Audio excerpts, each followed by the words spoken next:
Welcome to Reboot with Dr. Arasi Maran. I'm your host, Dr. Arasi Maran. I have a fabulous guest today, Dr. Jyotika Fernandes.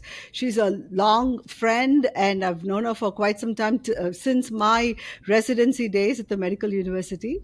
She is the professor of medicine at the Medical University of South Carolina, and her specialty is endocrinology. I thought I would tap into her expertise on all things thyroid disorders related and deep dive into the good, the bad, the ugly of thyroid dysfunction. So, without further ado, Jyotika, welcome to the show. It's so good to have you here.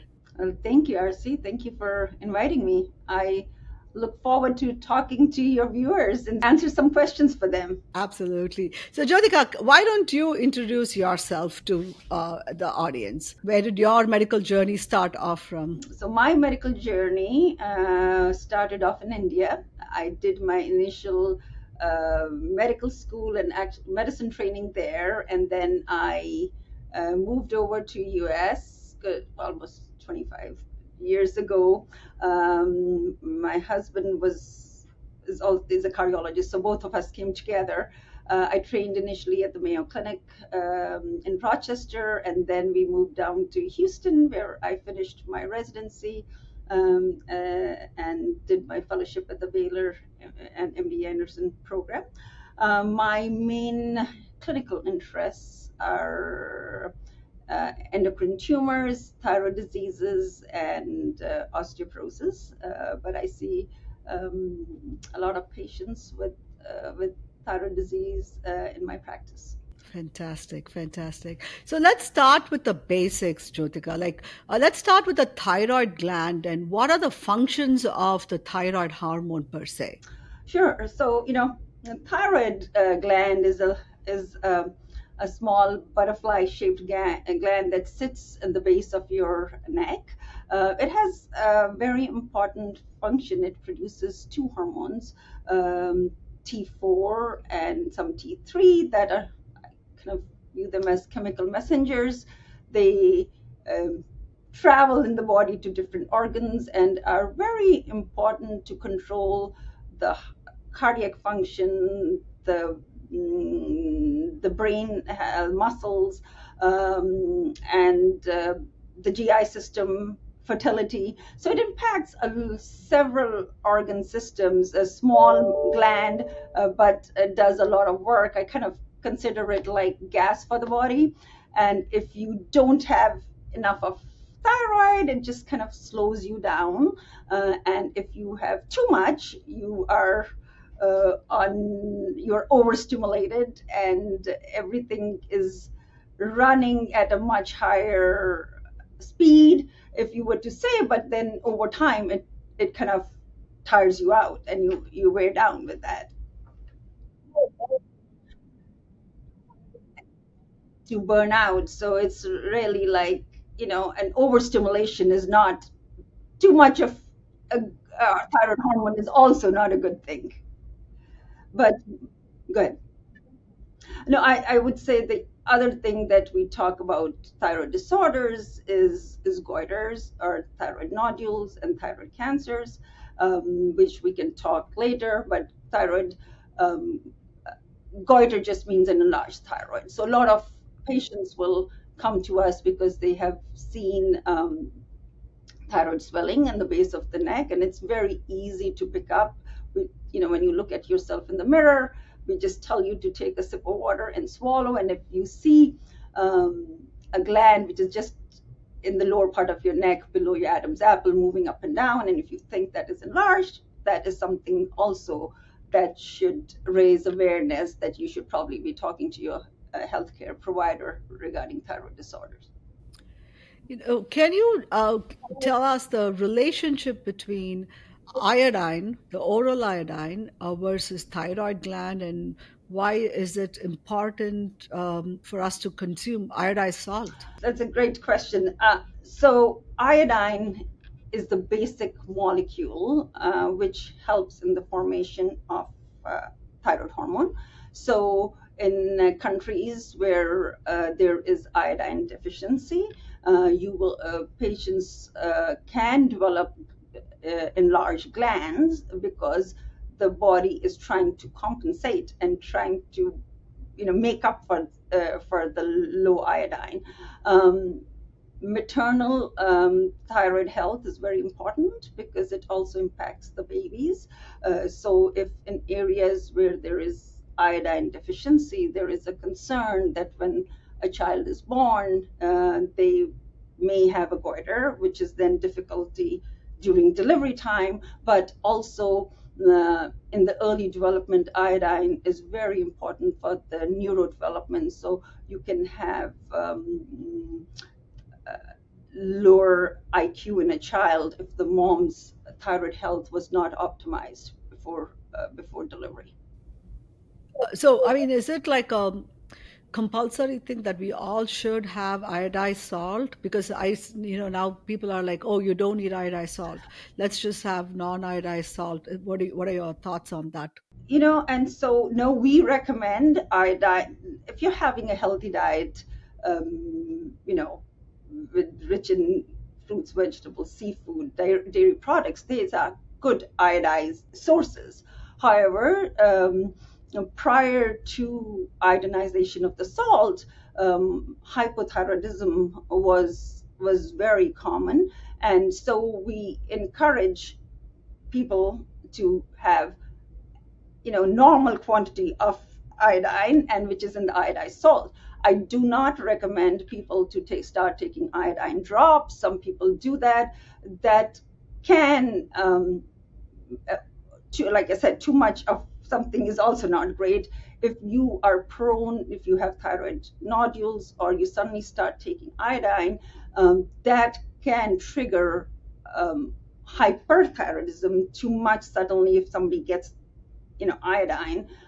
So we don't recommend iodine, just iodine over the counter. I think if you have a healthy diet and you're adding iodized salt, that should be enough for your thyroid health. So, you talked about iodine itself needed, and sometimes too much iodine can lead to higher levels of thyroid hormones. How do a person know that something is wrong with them, or like what are the basic symptoms of elevated levels of thyroid hormones or hyperthyroidism? So we can, and I'm really glad we are having this conversation because there's so much information out there in the social media, and when you try to look at it, there's so much conflicting information and misinformation, so it's really difficult for the patient to tease out what is the right thing. So hyperthyroidism is less common than underactive thyroid, which is the hypothyroidism, and we'll spend some time with that. So when you have too much of thyroid hormone, that is, patients will complain of having heat intolerance. They're sweating a lot. They tend to lose weight. They can have increased bowel movements. So some people will present with diarrhea, weight loss, having some tremors, not sleeping well. In women, they may present with menstrual irregularities or heavy period. Occasionally, you can see enlargement in the neck, so they may have a goiter. There are some antibodies that affect the thyroid that can also affect the eyes. So patients with not just overactive thyroid, but there's another entity called Graves' disease, they may present with prominence of the eyes or the bulging of the eyes, which you can see with hyperthyroidism, but very prominent in some patients with Graves' disease. So, do you have to have an enlarged thyroid gland to have hyperthyroidism? Not really. The enlarged gland you may or may not have. So the best way is, if you're having all these symptoms, is to get a thyroid function test done, which the most common one is the TSH. That is actually a hormone which is produced by the master gland or the pituitary gland that controls the thyroid and several other organ systems. But usually for hyperthyroidism, when we measure the TSH, then we also measure the hormone level, the T4, and in some cases the T3. And if the thyroid hormones are elevated, then we diagnose hyper or overactive thyroid disease. I do have to say that the TSH goes in the opposite direction. So some people will say, oh, I have too little TSH. That means I am underactive. Now the TSH kind of goes in the different direction. So thyroid hormones will be elevated, T4, T3, but the TSH will be low. So if I have to just simplify that, if the TSH is too high, you have too low of a thyroid. If the TSH is too low, you have too high of a thyroid hormone level. In most cases, yes, that is correct. So if the like you said, if the TSH is high, that is underactive thyroid. So what would be the treatment when you have elevated thyroid levels? What all can you do? I mean, can you treat it naturally? Can you change your diet and treat it? Well, so, if you let the thyroid hormone continue to be controlled, it can cause significant damage to the heart, heart failure, and bone loss. The patients can't function, they have muscle weakness, so it does need to be treated. So there are three different ways to treat it. One of the common ways is medications that you can take, and that can lower your thyroid hormone. Some people will go into remission, but most of the time you have to continue them for a prolonged time. The other way to treat it is radioactive iodine. We give a small pill which has iodine, but it has got some radiation to it, so that effectively goes into your thyroid, and that kind of acts in a similar way, kind of kills the thyroid cells. Now there is some concern when the normal thyroid gets affected, it may also get affected, just not the abnormal. So you may end up, in most cases, with underactive thyroid after that. Surgery is another option. We use it only if you're not able to tolerate the pills or you cannot get radioactive iodine, say like in women in childbearing age, we try to avoid that, or then we can offer surgery. Now, if somebody has a large goiter, we probably will go with surgery straight off. So, you talked about, weight loss as being a side effect of having elevated thyroid levels.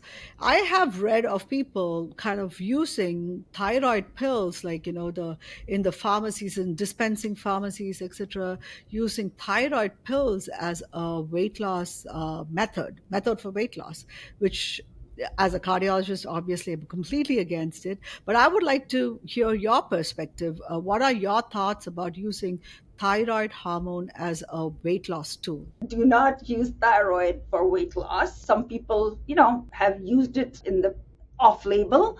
That is not a recommendation. When you are using thyroid hormone, remember you are also getting all the other side effects of too much thyroid hormone. Means stressor on the heart, you're more prone to arrhythmias, you're more prone, irregular heart rate, you're also prone to bone loss. So if you are trying to do weight loss, is what you're trying to achieve, then thyroid hormone is probably not your best option, and we should stay away from that. Absolutely. I've had patients who come into the hospital with atrial fibrillation, where the top portion of the heart goes extremely fast because of excessive thyroid thing. Literally, it's abusing the thyroid medication, or in florid heart failure, where the heart was beating so fast for so long, and then it just got burnt out and just stopped functioning. And most of the time, they're young people, and So they are paying the price for this for so many years ahead.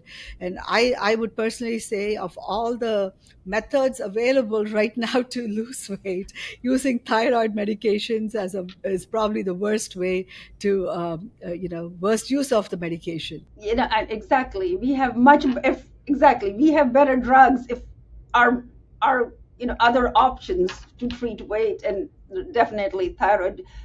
And maybe in the past people were using it when we didn't have other options, but certainly not recommended. So now we've talked about the hyper, or the increased elevated function. Let's move to the hypo. And as you know, the Hashimoto's thyroiditis is so common.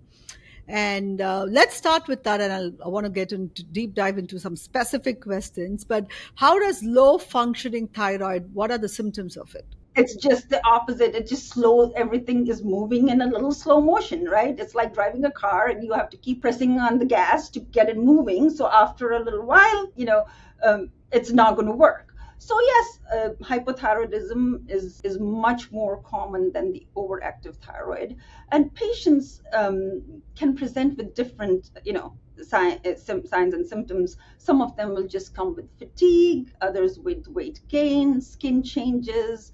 They have, others will say, I have some cold intolerance, means I just feel so cold when everybody is comfortable in a room.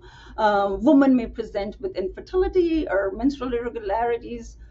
Some patients will present with GI problems like constipation, bloating. So it's different presentations or a combination of symptoms. Others will say, I'm tired, I have this brain fog, I just don't feel my usual self, muscle aches. Just because the thyroid controls so many symptoms, the presentation of these patients can be diverse, and or they may present with, 2 or 3 symptoms that would suggest that maybe their thyroid needs to be checked. So, I mean, since the symptoms are so vague and so kind of multifocal, uh, uh, do they screen for thyroid disease? Is it part of the regular screening panel, like thyroid function tests along with lipid panel and cholesterol? Is it part of the yearly panels? No, unless there is a symptom, then no. But and you have to be very careful, and that's why I say that thyroid disorder is easy to diagnose very easily with a blood test, right? And but remember, these symptoms can be of something else as well, so we shouldn't be so focused on this is the thyroid and miss something else. So I kind of say that, listen, your symptoms are very suggestive. I think we should look for thyroid, and it's easy to do. We'll order some blood test, and if you have hypothyroidism, it's easy enough to check. But if after we fix the thyroid, or we find out you don't have thyroid disease, then we have to look for other causes. Just because the symptoms of something like anemia can overlap, right? Fatigue, hair loss could be that, could be some other autoimmune disease, could be menopause, perimenopausal symptoms. So yes, thyroid disease is very common. It's easy to diagnose. You just need to have a low threshold for ordering the TSH, is what we normally order. Sometimes we will also order the hormone T4 level. What we don't need is, a lot of patients come with this long panel of reverse T3 uptake. We really don't need such complicated testing. It's a diagnosis that we can comfortably make with a simple blood test. So now let's go back to Hashimoto thyroiditis. So what happens in that disease? So hypothyroidisms can be different kinds. Hypothyroidism could be because of Hashimoto's. That is, there is an antibody which the body is making, which is attacking the thyroid. So that's one and the most common kind of hypothyroidism. You can have hypothyroidism because of certain cancer treatments. You can have hypothyroidism if you've had radiation to this head and neck region in the past, or somebody's had surgery of the thyroid, right?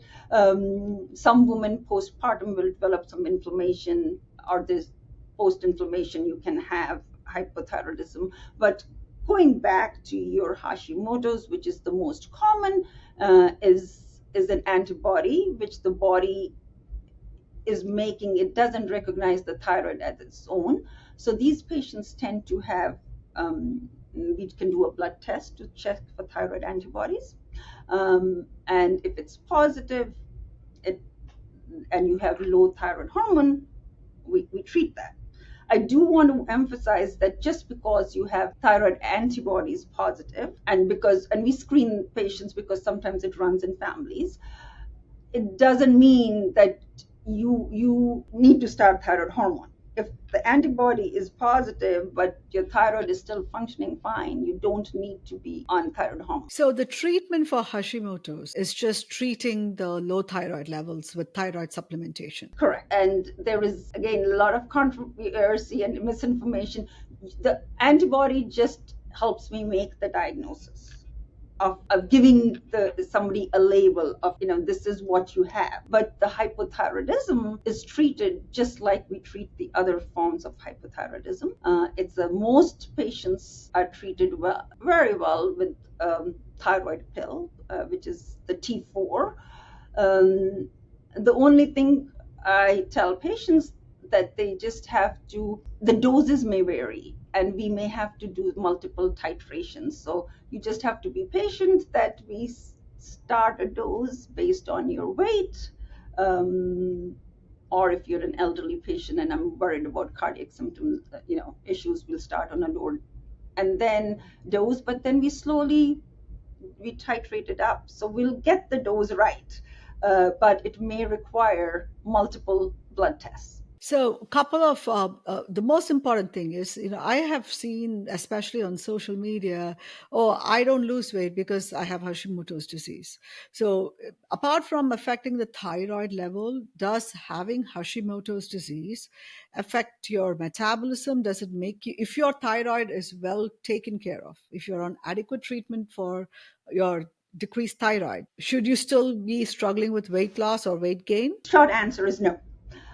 Once your thyroid, so Hashimoto's is, like I said, is because of that antibody, but it is not your thyroid levels need to be controlled, which we have options to control.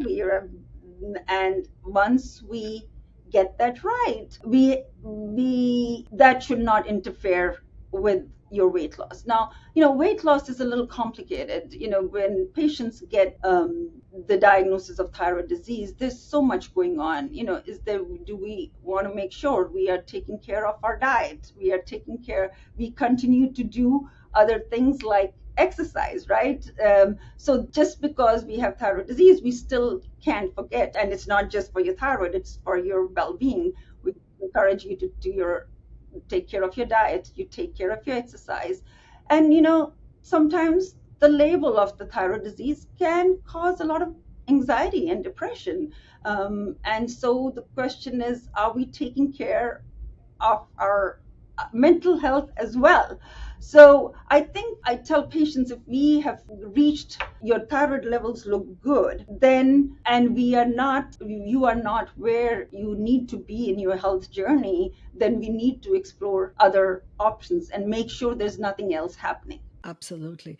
Now, can Hashimoto thyroiditis or Hashimoto's disease be reversed?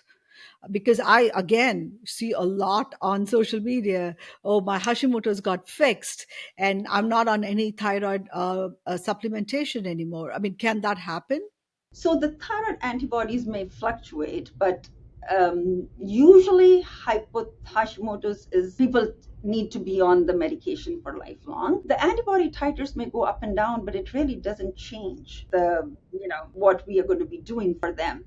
So it's unlikely you're going to go into remission. Some patients in hyperthyroid or Graves can go into remission for a small time, but hypothyroidism, unlikely that you're going to go into remission.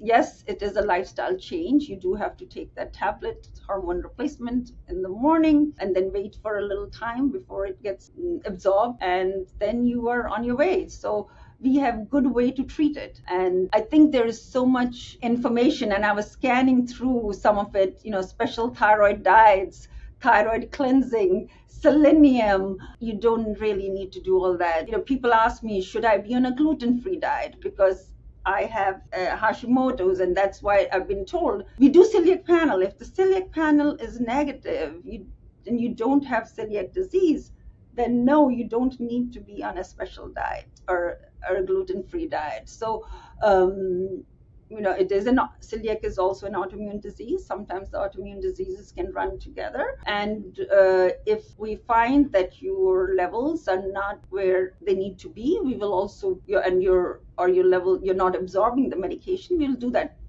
But if you don't have celiac, then you don't need to be on a gluten-free diet. The same thing about, there's a lot of information about dairy products, and to take out dairy, again, we don't have any good information that it helps you to go into remission. So we would still encourage you to continue taking your thyroid hormone and continue to have a normal diet. One of the goals of this podcast is to simplify things. And sometimes, thanks to social media, I feel like we've complicated all our lives with this diet, that diet. I have to take 5 different supplements for 5 different things, etc. And as you said, I've heard so many times about selenium and how selenium will decrease the antibody levels. Does it make a difference? I mean, I've got the disease, and does my thyroid peroxidase antibody, which is what is elevated, does it make a difference to my thyroid health once I have the disease, what the level of the antibodies is?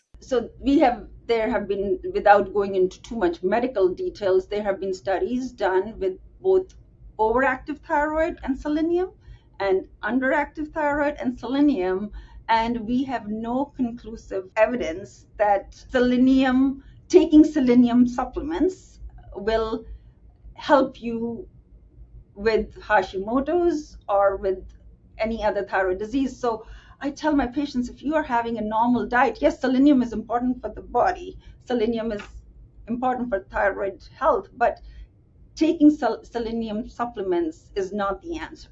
And so no conclusive data to support that we need to be giving patients with Hashimoto's any extra selenium supplements. And is there any role to measuring these antibody levels on a serial basis or a yearly basis? Is there any evidence to that? For Hashimoto's, no. We use it to make the diagnosis. And once the diagnosis is made, the treatment is not changed based on the antibody level. And yes, sometimes I'll see patients who come with all these levels up and down, and I'm like, this is going to have no bearing really on how you're going to be treated. Unfortunately, you still have to take that pill. And if you take that pill correctly, I think you're going to feel better, and you don't need to be following these antibody levels. So it helps with the diagnosis, but not really in the management and follow-up. The next big question is, even with the thyroid medication, there are so many different, again, compounded thyroids, like, bovine thyroid, sheep thyroid, etc. What is the evidence? It's sometimes like there's just too much out there, and I feel all this is overwhelming for anyone who wants to do this. And exactly, right? So the most common way to treat this is the synthetic T4, right? Which can come in a brand name or the generic name. And there is a lot of debate, again, is a brand name better than the generic? The actual active compound is the same. What varies is the additives used and the dye. So you may not absorb one company's thyroid pill because there's a problem with the additive, or some people are allergic to the red dye, right? So by and large, that's the most common way. The FDA came out with a ruling that all thyroid brands are the same. So I think I am more concerned when the thyroid level, I need to have it very well controlled. I will say, let's go with the brand, because not because one is better than the other, because when I'm making small changes, I know for sure I went from, say, 112 to 125. You got that little increment. But like in children, in pregnant patients, in patients with thyroid cancer. But other than that, I start with the generics for my patients, and if we find that they're not absorbing it well, we will say, okay, let's try a specific brand name. Some of them don't have any dye, they are clear liquid. So some patients tend to tolerate that better. Occasionally, I will add T3 when we have reached the level and the patient just doesn't feel well. Again, not great evidence that T3 helps, but in the past, psychiatrists used to use very high levels for depression and mental So that's where the data came from. I will say I will give it a try for 6 months. If there is no improvement, there is really no reason to add. So that's a very small fraction of patients that we add T3. Coming down to the natural thyroid replacement method. So there is right now the most common is a pork thyroid, which is really animal protein. So which is a combination of T4, T3. Again, not the standard way of treating it. Yes, some patients say that's the only thing that works for them. We'll give it a try. The problem with the T4, T3 combination is that I can't, if I want to increase the T4 only, I can't really do that without increasing the T3. The T3, not our recommended way of treating it, but there is the porcine thyroid available. And now there is another liquid form also available that if some patients with malabsorption are just allergic to the additives of the dyes, that we can use the liquid preparation as well. That's so interesting. So basically, you kind of have to personalize the treatment for each patient. It's not go one cookie cutter fits all patients. You have to figure out generic for this. If not, then you go to the standard form and then maybe add T3, then maybe go to an animal-based thyroid, natural thyroid formulations. So I would say yes, majority of the patients, 80% or more, will do just fine on T4 alone, and the body converts that into T3. It's very rare that and without much great evidence, that we will add small doses of T3. And then there will be patients who want the porcine thyroid or the natural thyroid, that we will start that. That is probably not my go-to thyroid preparation, just because one, it's a combination, so I can't be very flexible of changing the dose. The T4 has several doses, and we can titrate the dose by checking the blood frequently to get it to the right level. So so if I've started a patient, or if I've started a particular dose, how frequently should I be repeating my blood work to see whether I'm controlled or a dosage tweaking has to happen? So initially we do it, if I'm changing the dose, I will usually do it within 6 weeks. But once the patient is on a stable dose and they're feeling good about it, we do it in 6 months. And occasionally I'll let them go once a year when they're on stable doses. But during the time of titration, we need to check it more frequently. In pregnant patients, the need changes so frequently that we have to do it more frequently. Patients who have malabsorption, gastric bypass, there we tend to be a little more aware that maybe the absorption is not going on as well in some patients. So there I might check it every 3 months. But for majority of the patients, once I have stabilized their dose, it's 6 months to a year. So, this is the era of the GLP-1 agonists. So we have the semaglutide and all of the entire family of drugs. And one of the black box warnings on the drug is to make sure you don't have family history of thyroid cancers. Can you kind of touch upon what is the relationship between semaglutide or Ozempic, Wegovy, that family of drugs, and thyroid cancers? We'll come to this, and hopefully we'll talk about thyroid nodules and thyroid cancers. So the black box warning is for medullary thyroid cancer, which is one of the rarer forms of thyroid cancers, where you can have a cell called C cell, which can cause, these medications may cause C cell hyperplasia.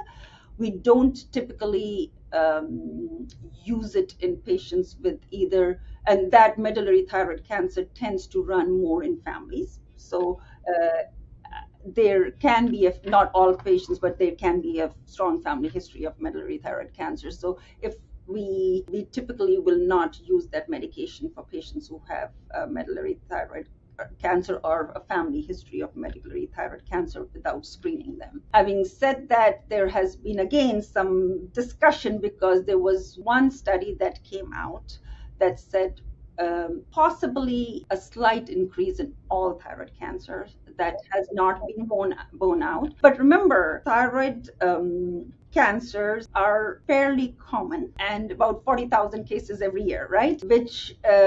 And we are diagnosing more and more of thyroid cancers. We are doing more ultrasounds for carotid, of the neck. We are doing more imaging of the neck for CTs and MRI. So we're picking up very small lesions.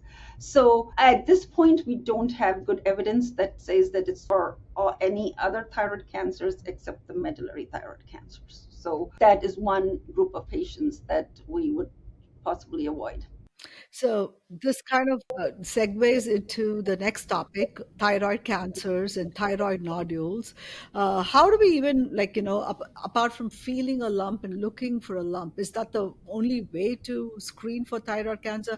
I know colonoscopy, I mean, for colon cancers, we have colon cancer screening at the age of 45, but what is the screening for thyroid cancers? The only thing that I just want to, before we finish the hypothyroid part, I just want to make sure which I should have mentioned, much more common in women, 5 to 8 times more common Hashimoto's, and even gray or overactive thyroid in women than in men. So let's start talking about thyroid cancers. So yes, the most common it is like somebody will, or your physician or the patient may notice a little lump in the neck, or we pick up a lot of smaller, or incidentally we picked up because we were doing an ultrasound or imaging for something else.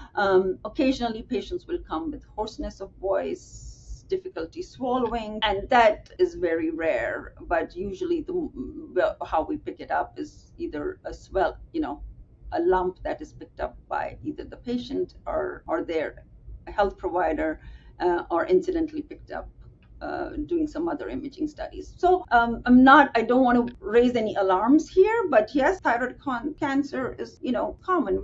40,000 cases diagnosed every year. Fortunately, most of them, about 80% of them, are very easily treated. Most of them are small in size, and we have to remove the thyroid, and that is the way we treat it. You do need to be on thyroid hormone supplement after that, just like because we've removed your thyroid. And the other kind of thyroid cancer is what we call differentiated, which is not the medullary that we talked about. We may have to follow it up with radioactive iodine as a treatment. Occasionally we use chemo, but that is in very small subset. So a thyroid cancer common, again more common in women than men. As we age, the thyroid nodules tend to be more common. But the first thing we do when we find a thyroid nodule is to do a biopsy, stick a needle in and get some cells. And if it's anything worrisome, then we have good treatments for that. And surgery is the mainstay. Now, why is thyroid disorders more common in women than men? I mean, yes, women do have, pregnancy, menarche, menopause, all of that, but even then, it just seems, of all the diseases, yet another disease which is very common in women than men. And I don't think we have a good answer for that. Yes, there's some autoimmune diseases more common in women than men, but again, that's the same thing for our autoimmune Hashimoto's and Graves, but also for thyroid nodules and thyroid cancer. So I don't think we have a good answer, but women should be aware that these are common conditions and have a lower threshold for asking for screening if they suspect that, or there's a strong family history of thyroid disease in the family. Now, is there a correlation between the number of pregnancies and thyroid diseases? Like the more order of pregnancies, more Hashimoto's or something like that? Not related to pregnancies. There is a condition called postpartum thyroiditis that we occasionally see in women a few weeks after they deliver, where the thyroid is inflamed and it kind of dumps out thyroid hormone. So they go into this hyperthyroid phase first, and then they slowly normalize, and then they go into the hypo, or the underactive gland phase. Most patients will revert down to normal, but there will be a certain percentage of patients who will remain underactive.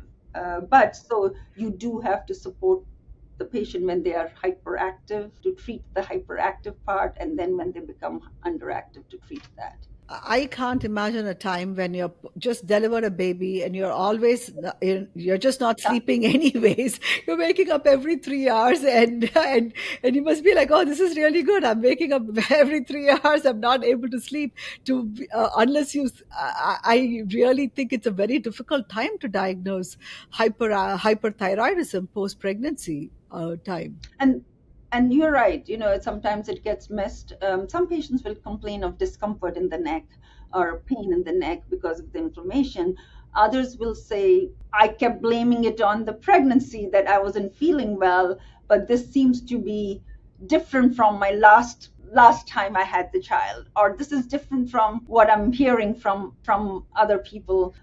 They will, again, they will, during the initial part, they may have signs of overactive, right? They may have heart rate, increased heart rate, they're sweating, they are, again, weight loss is difficult, right? They're nursing at that time, or are they just losing weight because they're not eating well because they have a new baby, or is it that it's overactive thyroid there? So again, I think awareness among the patients and the health providers is important.